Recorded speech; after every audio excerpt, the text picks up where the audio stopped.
Alors bonjour à toutes et à tous, je me retrouve devant vous aujourd'hui pour ma nouvelle série coiffure de célébrités. Donc on va faire une coiffure inspirée de Sarah Michelle Gellar. Donc voilà, on va commencer par séparer la chevelure avec un peigne à queue ou votre doigt. Ensuite vous allez peigner donc les cheveux à l'arrière, les crêper un peu donc si besoin au niveau donc de cette partie je dirais supérieure de la tête.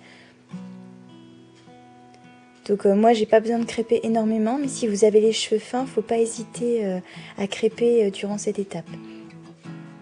Donc ensuite vous allez séparer en fait les cheveux en 3 sections. Donc vous allez laisser les cheveux sur les côtés en fait pour pouvoir ensuite les natter. Et vous continuez de peigner donc cette partie à l'arrière. Attachez les parties sur les côtés si ça vous dérange. Ensuite donc vous allez faire une sorte de chignon. Donc le but c'est que ça soit quelque chose d'assez flou. Donc si vous avez les cheveux plus courts ou plus longs, ça posera aucun souci. Tâchez juste voilà, de prendre bien en main cette partie de cheveux et ensuite vous fixez avec des pinces rondes et des pinces plates. Donc jusqu'à ce que le rendu soit celui que vous ayez envie.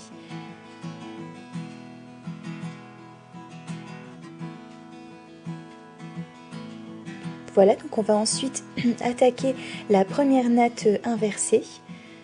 Donc ça fait super joli sur l'actrice parce que elle a donc des mèches blondes. Donc il est vrai que certaines coiffures rendent vraiment très bien lorsqu'on a des reflets, je dirais, dans les cheveux. Donc le but c'est vraiment de faire cette natte inversée, donc de prendre 3 brins et de natter en fait sur le dessous. Donc j'ai déjà souvent fait cette technique donc dans d'autres vidéos, notamment ma dernière vidéo sur Katniss du film Hunger Games. Donc vous pouvez revoir ma technique en haut à droite et ma vidéo donc. Donc vous continuez, vous reprenez à chaque fois en fait des brins sur les extrémités et vous les insérez vers le dessous. Vous continuez, vous insérez. Vous prenez les cheveux, vous les insérez par le dessous. Voilà. Donc vous prenez tous les cheveux qui restent et ensuite vous continuez de natter. Donc toujours vers l'arrière pour que le rendu en fait soit voilà, prenne déjà le mouvement que vous allez donner ensuite à la natte. Donc vous continuez la natte, vous pouvez l'attacher avec un petit élastique. Là vous desserrez légèrement et hop, vous venez fixer en fait autour du chignon avec une petite pince plate ou deux bien sûr pour que ça tienne bien. Et vous procédez exactement de la même façon du côté droit. Donc vous faites une natte inversée. Le but c'est qu'il ne reste aucun cheveu voilà, sur le devant. C'est le genre de coiffure qui est super pratique, même que je dirais quand on veut faire du sport ou quoi. Donc certes ça fait très bien coiffer, mais l'avantage c'est que les cheveux ne nous gênent pas du tout. Donc c'est vraiment le genre de coiffure que vous pouvez porter pour plein d'occasions. Moi je porte ça pour le travail, pour une soirée, pour un peu toute occasion.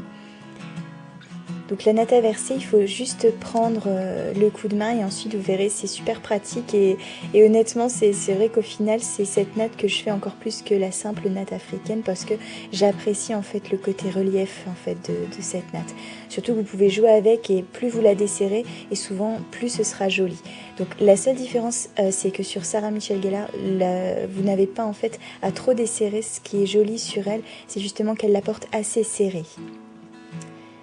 Donc vous fixez de la même façon que vous l'avez fait avec la première natte. Vous pouvez desserrer un tout petit peu comme je le fais sur le sommet et le chignon en lui-même. Laissez des petits cheveux dépassés si vous préférez, idem sur le devant de votre visage si vous avez envie de laisser des cheveux. Et donc voici le résultat de cette coiffure de célébrité. J'espère en tout cas que le résultat vous plaît. Vous voyez, c'est pas très compliqué. N'hésitez pas à reproduire et à m'envoyer les photos sur Facebook, ça me fait super plaisir. Donc voilà, je vous fais d'énormes bisous et merci à toutes et à tous d'être aussi nombreux. À très vite.